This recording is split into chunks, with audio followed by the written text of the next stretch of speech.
Hello student, I am Tamanna from Vishwas Navsharda Public School, Pune. Welcome in day 32 of class 8 science chapter number 6 exercise. Today we are going to discuss exercise of chapter number 6, that is combustion and flame. First is tick the correct option. सबसे पहले हम discuss करेंगे tick the correct option.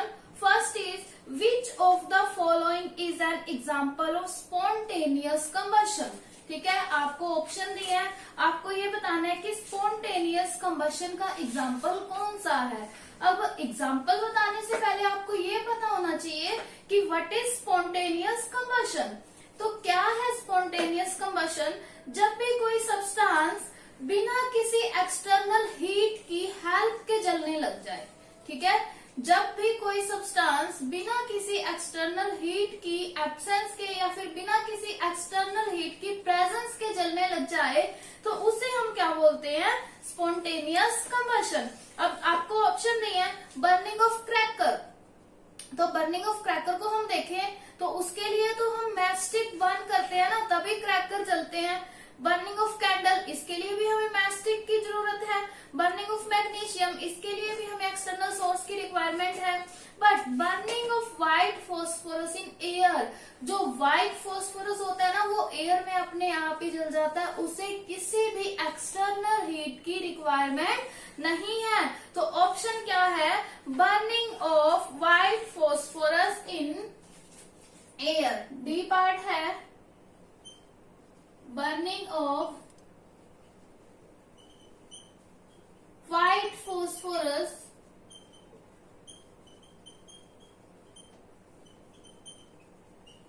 In air. ठीक है, ये क्या है हमारा फर्स्ट क्वेश्चन का आंसर. नेक्स्ट है which of the following is not given out during complete combustion. जब कंप्लीट कंबशन होगा तो इनमें से कौन सी गैस गिवन आउट नहीं होती? देखो, जब कंप्लीट कंबशन होता है ना किसी भी चीज का, तो क्या मिलेगा? हीट मिलेगी, लाइट मिलेगी और कार्बन डाइऑक्साइड मिलेगी. बट कार्बन मोनोऑक्साइड हमें नहीं मिलेगी. मीन्स कंप्लीट कंबशन में हमें कार्बन मोनोऑक्साइड नहीं मिलेगी. So answer is carbon monoxide. Next question is a combustible substance does not burn in the absence of. जो combustible substance होते हैं मीन्स जिसे किसी एक्सटर्नल सोर्स की रिक्वायरमेंट होती है जलने के लिए, तो उसे हम क्या बोलते हैं? combustible substance बोलते हैं. बट उसे किस किस चीज की रिक्वायरमेंट होती है? ऑक्सीजन की. फर्स्ट ऑफ ऑल तो combustible substance होना चाहिए हमारे पास. दूसरा क्या है? उसको हम इग्निशन टेम्परेचर तक लेके जाएंगे. ठीक है, थर्ड क्या है? ऑक्सीजन. ठीक है, इन तीनों चीज की रिक्वायरमेंट होती है. तो जो ऑप्शन है उसमें से हमारा आंसर क्या है? कंबस्टिबल सब्सटेंस को किस चीज की रिक्वायरमेंट है जलने के लिए? ऑक्सीजन की. ठीक है, ये ऑप्शन नंबर है B. Next is fourth question, the colour of the cooking flame. Cooking flame, cooking जो फ्लेम होती है उसका कलर कैसा होता है? ब्लू. ठीक है, नेक्स्ट है which of the following gases can lead to death of a person. ठीक है, अब देखिए कार्बन डाइऑक्साइड से तो किसी पर्सन की डेथ नहीं होती. ठीक है, क्योंकि जो प्लांट है वो कार्बन डाइऑक्साइड छोड़ रहे हैं एनवायरमेंट में. हम लोग भी प्लांट क्या है? ऑक्सीजन छोड़ रहे हैं. बट हम लोग क्या है? एनवायरमेंट में कार्बन डाइऑक्साइड छोड़ रहे हैं. हमारी बॉडी में भी थोड़ी बहुत बनती है तभी बाहर आती है. ठीक है, इससे किसी भी पर्सन की डेथ नहीं होती. अगर बहुत ज्यादा एक्सेस अमाउंट में हो जाए तब पॉसिबिलिटी है, अदरवाइज नहीं होती. बट कार्बन मोनोऑक्साइड ऐसी गैस है जिससे क्या है? किसी पर्सन की डेथ हो सकती है. मान लो कि कोई पर्सन है क्लोज रूम में और वहां पर कार्बन मोनोऑक्साइड रिलीज हो रही है. ठीक है, कोई ऐसा सब्सटेंस है जिसमें कंप्लीट बर्निंग नहीं हो रही, तो उसमें क्या होगा? कार्बन मोनोऑक्साइड रिलीज होती रहेगी और जो भी वहां पर्सन है उसकी क्या हो जाएगी? डेथ हो जाएगी. ठीक है, यह ऑप्शन नंबर डी. नेक्स्ट है fire fighting operation work on the principle of. Fire fighting operation क्या होते हैं? देखिए, फायर फाइटिंग मीन्स जो फायर के अगेंस्ट लड़ते हैं. मीन्स अगर मान लो कहीं पे लार्ज फायर जनरेट हो जाए, प्रोड्यूस हो जाए, तो उससे फाइट करने के लिए मीन्स उसे रोकने के लिए जो ऑपरेशन होते हैं ना, उसे हम क्या बोलते हैं, फायर फाइटिंग ऑपरेशन। ये क्या करते हैं, वो जो इग्निशन टेम्परेचर होता है ना, अब इग्निशन टेम्परेचर मिलेगा किसी सब्सटेंस को तभी वो चीज बर्न होगी ना, तो फायर फाइटिंग ऑपरेशन क्या करेंगे, इग्निशन टेम्परेचर को कम कर देंगे। जब इग्निशन टेम्परेचर कम हो जाएगा तो फायर क्या हो जाएगी, अपने आप ही कम हो जाएगी। और ये क्या करते हैं, ऑक्सीजन की सप्लाई को कट कर देते हैं। ये दोनों काम करेंगे, ऑक्सीजन की सप्लाई को कट करेंगे, एक लेयर बिछा लेंगे पूरी आग के ऊपर ताकि और ऑक्सीजन वहां पर पास ना हो सके एनवायरमेंट से, ठीक है। और दूसरा ये क्या करेंगे, lowering the ignition temperature, ignition temperature को क्या कर देंगे, लो कर देंगे। तो इसका आंसर आएगा both A and B. Okay student, इसका आंसर है both A and B. Let me move on, fill in the blanks. First is dash is the rise in the average temperature of the earth atmosphere. अब देखिए global warming से क्या हो रहा है, अर्थ का एवरेज टेम्परेचर इंक्रीज हो रहा है, ठीक है। ग्लोबल वार्मिंग से क्या हो रहा है, अर्थ का एवरेज टेम्परेचर इंक्रीज हो रहा है।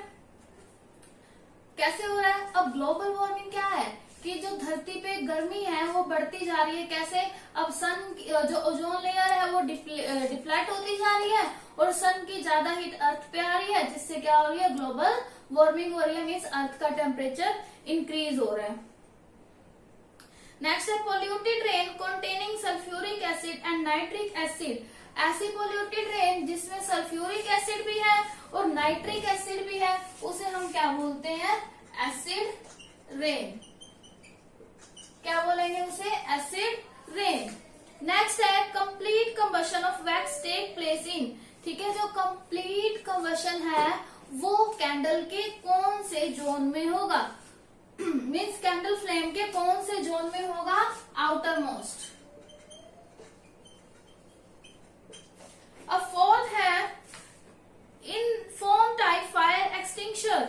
जो फोम टाइप फायर एक्सटिंक्शर होते हैं उसमें क्या ऐड करते हैं हम, सोडियम बायोकार्बोनेट सॉल्यूशन में, ताकि जो कार्बन मोनोऑक्साइड है उसकी फोम प्रोड्यूस हो जाए। उसमें ऐड करते हैं हम सेपोनिन, ठीक है। जो फायर एक्सटिंक्शर होते हैं ना फोम टाइप के, मीन्स झाग वाले, उसमें हम सेपोनिन ऐड करते हैं सोडियम बाइकार्बोनेट के अंदर, ठीक है, ताकि कार्बन डाइऑक्साइड का फोम प्रोड्यूस हो। नेक्स्ट है डैश इज क्लीन फ्यूल। ये सभी को पता है, कंप्रेस नेचुरल गैस, सीएनजी क्या है, क्लीन फ्यूल है। Dash has a high calorific value. जो हाइड्रोजन गैस होती है ना उसकी कैलोरीफिक वैल्यू क्या होती है, हाई होती है, ठीक है। हाइड्रोजन गैस की कैलोरीफिक वैल्यू क्या होगी, हाई होगी। अब नेक्स्ट मूव करते हैं हम सी पार्ट पे, very short answer question. What is mean by combustion. सभी को पता है कंबशन क्या होता है, कंबशन मीन्स किसी भी चीज का जलना, ठीक है। एक केमिकल प्रोसेस जिसमें क्या होगा, कोई भी सब्सटेंस बर्न होगा, कैसे बर्न होगा, इन प्रेजेंस ऑफ एयर, ठीक है। The chemical process in which a substance burn in the presence of air and gives heat and light. और क्या प्रोड्यूस करेगा, हीट एंड लाइट प्रोड्यूस करेगा, उसे हम क्या बोलते हैं, कंबशन। ये आपका पेज नंबर 64 पर यह डेफिनेशन, वहां से आप लोग राइट कर सकते हो। अब नेक्स्ट मूव करते हैं second question, name any two solid fuel. Solid fuel के नाम बताने हैं, ठीक है। वुड क्या है, सॉलिड फ्यूल है, और कोल भी क्या है, सॉलिड फ्यूल है। Next, what cause the green house effect. Green house effect कैसे इंक्रीज हो रहा है, इंक्रीज क्योंकि कार्बन डाइऑक्साइड का अमाउंट जो है वो हमारे एटमॉस्फेयर में इंक्रीज हो रहा है। तो क्या लिखेंगे, due to increase in amount of carbon dioxide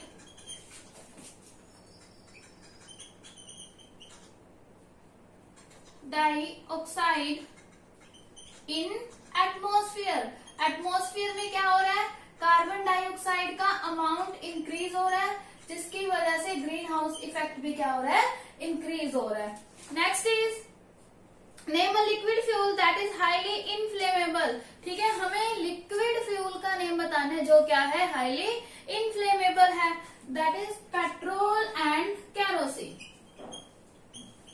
petrol and kerosene. Okay student, ये आपके चैप्टर नंबर 6 की एक्सरसाइज है। You have to do this exercise in your book with pencil in neat and clean writing. ठीक है, आपको NEET and clean writing में ये exercise book में फिल कर लेनी है एंड इसको आपने रिवाइज करना है एंड अच्छे से अंडरस्टैंड भी करना है। Thank you, bye bye.